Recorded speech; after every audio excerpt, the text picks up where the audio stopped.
Selamat pagi atau siang atau sore atau malam kepada para hadirin semuanya yang menonton video ini. Pada kali ini kelompok kami akan mempresentasikan hasil penelitian kami yang berjudul Persepsi Siswa-siswi SMA di Kota Malang tahun pelajaran 2025-2026 terhadap peran pendidikan agama dalam membentuk karakter toleran. Yang pertama, latar belakang. Mengapa kami melakukan penelitian ini? Indonesia adalah negara yang kaya akan keberagaman suku, agama, budaya, ras, dan lain sebagainya.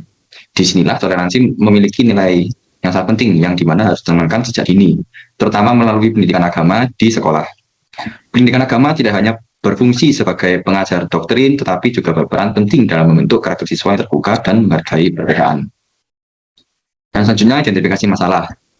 Di Kota Malang sendiri dijuluki sebagai kota pendidikan, yang dimana siswanya itu berasal dari berbagai macam agama, suku, ras yang beragam, yang dimana menjadi lokasi ideal untuk mengkaji seberapa besar pendidikan agama mampu menumbuhkan sikap toleran di kalangan siswa SMA. Namun, dalam implementasinya, pendidikan agama belum sepenuhnya optimal. Pembelajaran seringkali kurang efektif, kurang pendekatan efektif, dan jarang menghadirkan dialog lintas agama.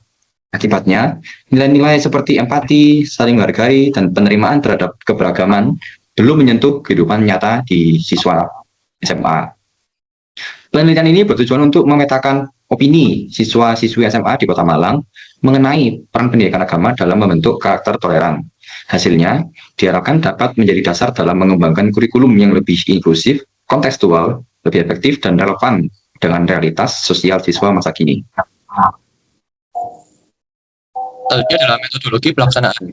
Survei ini dilakukan selama 1 bulan dan melibatkan 97 siswa SMA di Kota Malang.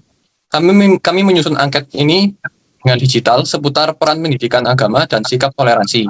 Lalu kita mendistribusikannya langsung ke berbagai sekolah, dan hasilnya diolah secara deskriptif dan divisualisasikan dalam bentuk grafik. Lalu kita akan masuk ke hasilnya. Hasil utama menunjukkan bahwa 85% siswa memiliki persepsi positif terhadap pendidikan agama. Mereka merasa materi agama itu membantu untuk memahami dan menghargai perbedaan.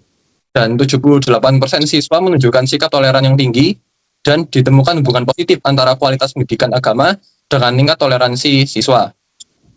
Metode yang paling efektif adalah diskusi lintas agama dan dialog terbuka, dan lebih berdampak dibanding ceramah.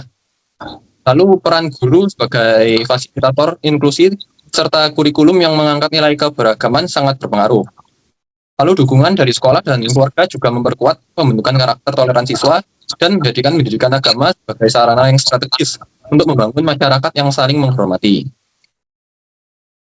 Ya, ini bisa dilihat data yang sudah kami kumpulkan dalam bentuk grafik pie chart yang ada di slide kami. Lalu selanjutnya adalah bagian pembahasan. Berdasarkan temuan survei, pendidikan agama terbukti berkontribusi signifikan dalam membentuk karakter siswa yang inklusif dan toleran. Sebanyak 85% responden menyatakan persepsi positif, dan 74% menunjukkan sikap toleransi yang tinggi. Metode pembelajaran yang bersifat dialogis dan partisipatif, seperti diskusi dan dialog lintas agama, dinilai lebih efektif dibanding ceramah konvensional. Guru pendidikan agama berperan sentral sebagai fasilitator nilai-nilai moderasi. Next. Kurikulum yang responsif terhadap konteks keberagaman serta dukungan lingkungan sekolah dan keluarga semakin memperkuat dampak pembelajaran agama. Next.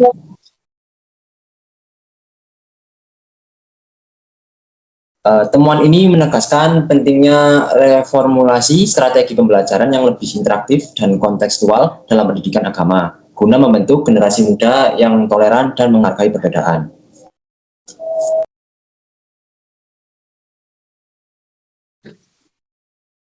Lalu di bagian saran pengembangan lanjutan, untuk memperkuat peran pendidikan agama dalam membentuk karakter toleran, perlu diterapkan kurikulum yang inklusif dan kontekstual, serta metode pembelajaran yang partisipatif seperti dialog lintas agama. Peningkatan kompetensi guru juga penting melalui pelatihan moderasi beragama dan metodologi toleransi. Selain itu, evaluasi sikap siswa perlu juga dilakukan secara berkala, dan kemitraan dengan komunitas lintas agama dapat memperkaya pengalaman belajar toleransi secara langsung. Sekian presentasi dari kami. Kami ucapkan terima kasih kepada Pak Didit selaku dosen pembimbing mata kuliah agama kami, lalu kepada Lembaga Penelitian dan Pengabdian Masyarakat Universitas Macung dan seluruh pihak yang telah mendukung kelancaran kegiatan ini. Sekian dari kelompok kami, terima kasih.